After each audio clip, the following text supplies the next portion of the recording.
Hello, good evening and welcome. First meetup, Kurosio, word lift, woo rank, brilliant. I'm really happy to be here. I'm Jason Barnard, and I'm English by birth, and now I'm French too, so I'm European. And very pleased. If you have trouble understanding what I'm saying, put your hand up. If you have a question, put your hand up. I'm happy to answer. I'm going to talk about how Google's ranking functions, Darwinism in search. And this is something that Gary Ilias from Google told me, so I think it's pretty accurate. And I think it's amazingly interesting. And you are going to love it. Firstly, small introduction. I have a podcast.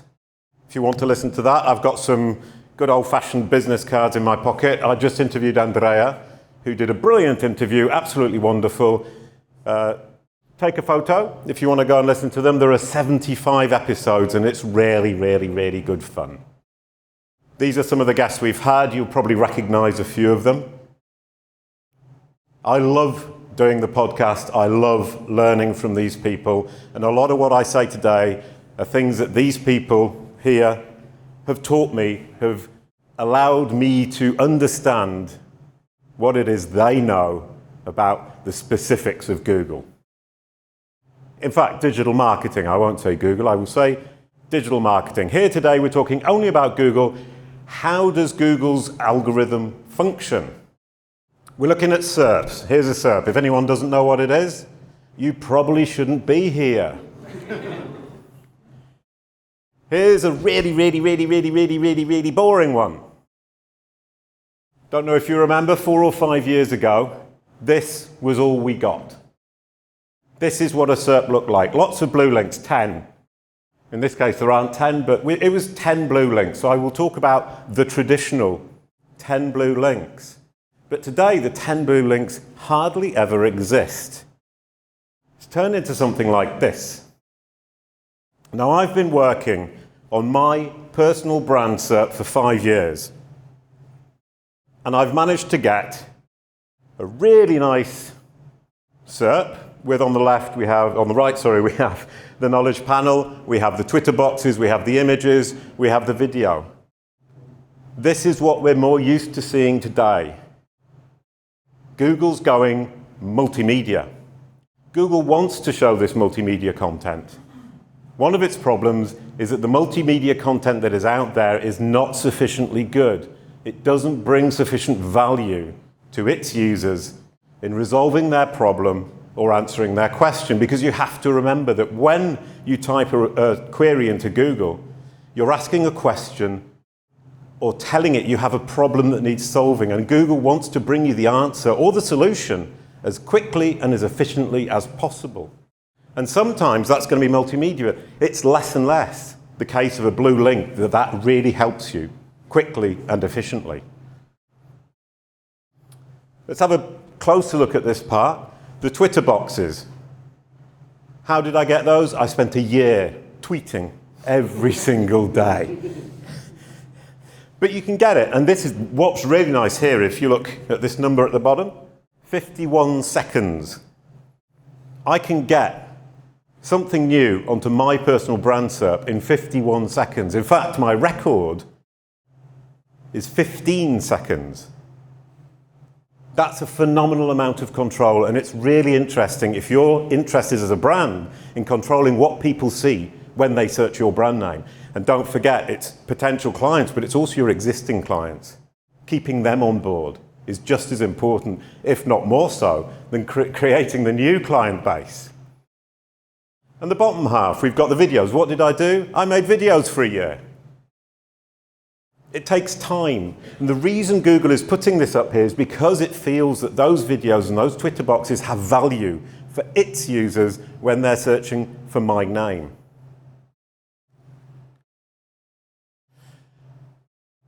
There. Here's a question. Has anybody asked themselves this question? Other than Andrea. This gentleman, I hadn't.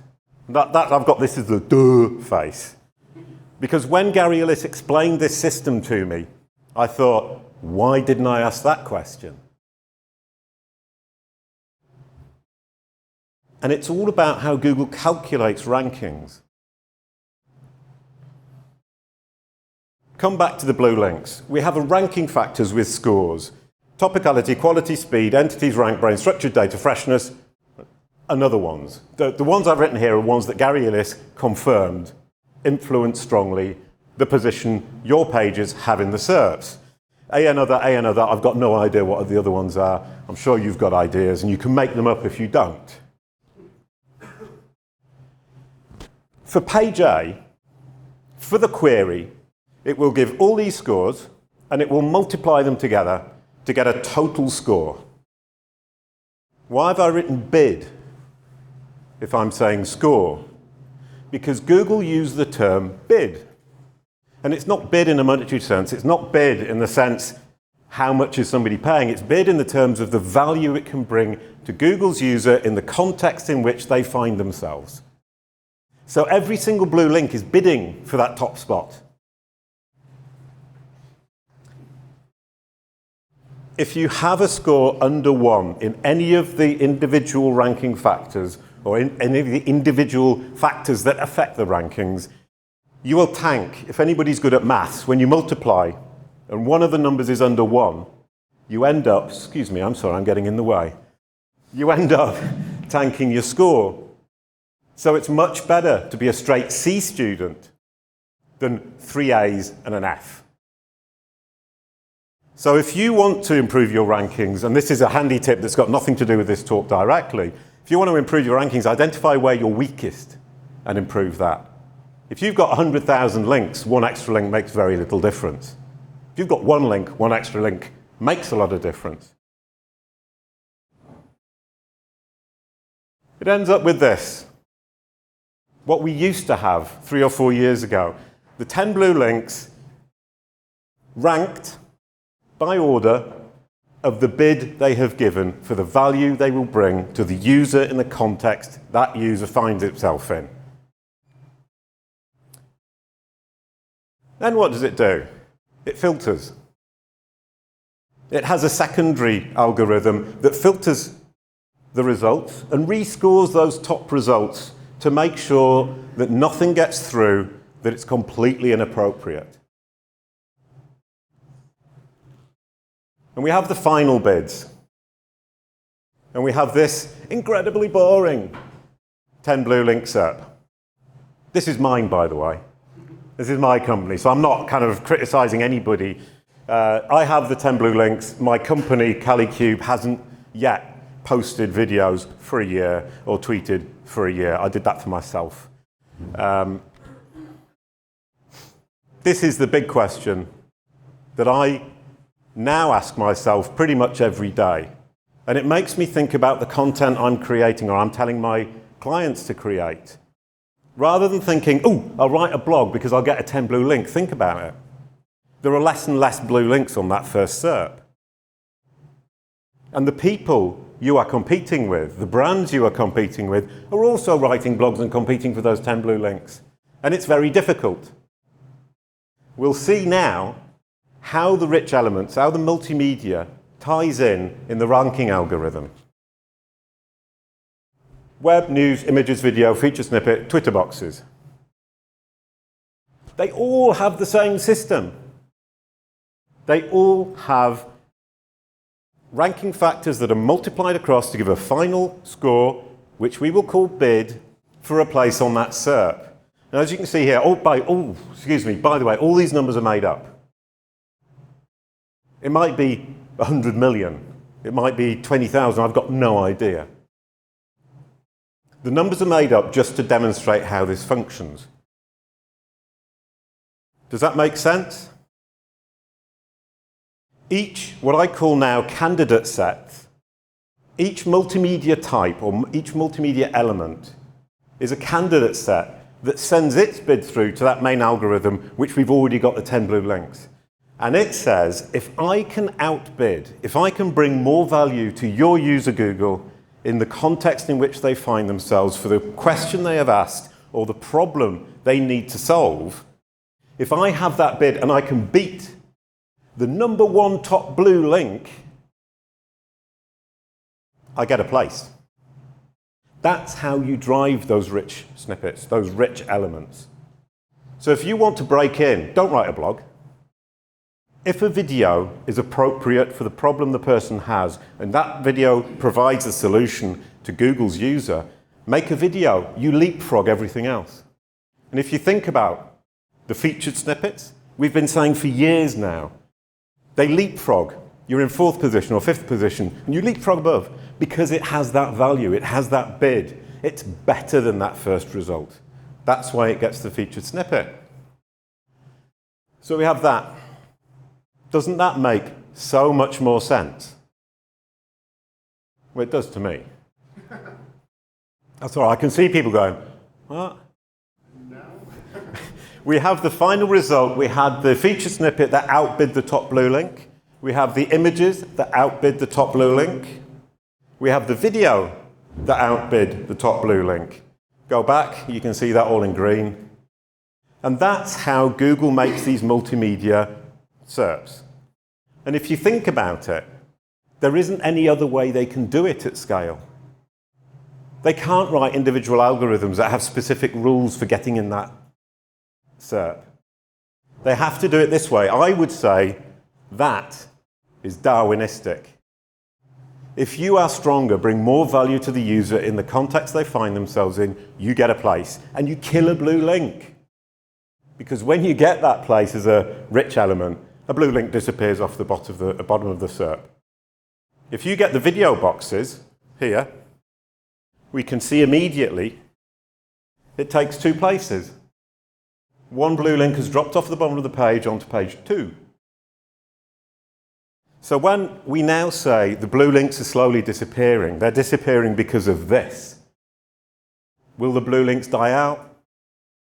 Probably one day. That's Darwinism for you. Survival of the fittest. And that leads us, ooh, dearie me. Excuse me one second. That leads us to the idea of shaping the SERP. And now here we've come up with WordLift. They've got the nice video boxes. One of those is actually mine from SEMrush. It's the webinar we did with Andrea, I think it was. Or it might have been Gennaro. But WordLift are in the business as well of getting these boxes, the knowledge panels. They're shaping the anatomy of the SERP by using entities in their case. The videos, they create lots of video content. They appear on webinars. They're creating a reason for Google to put this content up on its SERP because it knows that when I search for WordLift, I'm interested in what Andrea and Gennaro have to say on the videos that I happen to have made. And it knows that I'm interested to know the history of the company, and I'm interested to know what other companies are associated with it. It's pertinent for me as a user because I'm interested in WordLift. I'm trying to find more out about WordLift. I'm informing myself about WordLift so Google informs me on the SERP. And that's another question we're not going to go into today on SERP SEO. That's what it's all about. If you want to know what on SERP SEO is, this is it.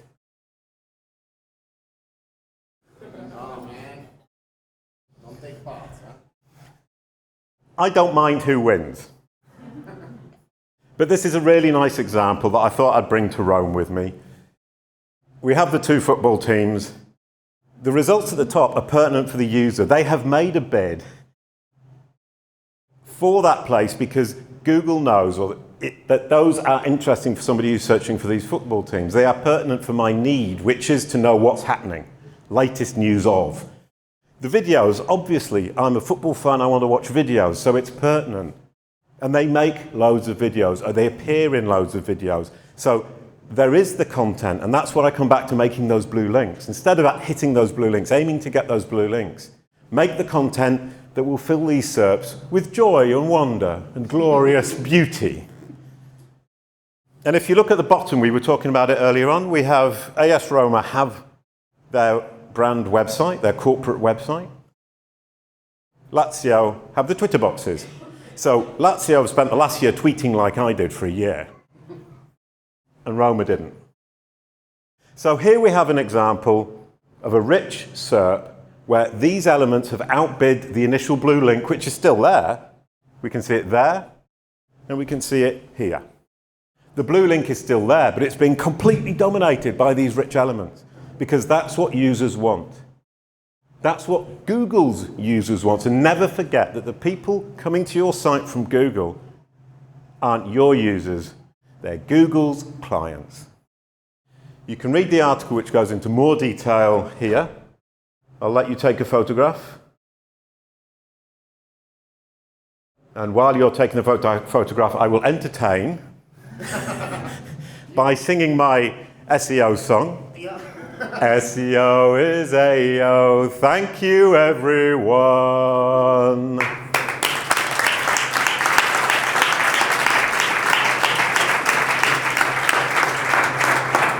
That was brilliant.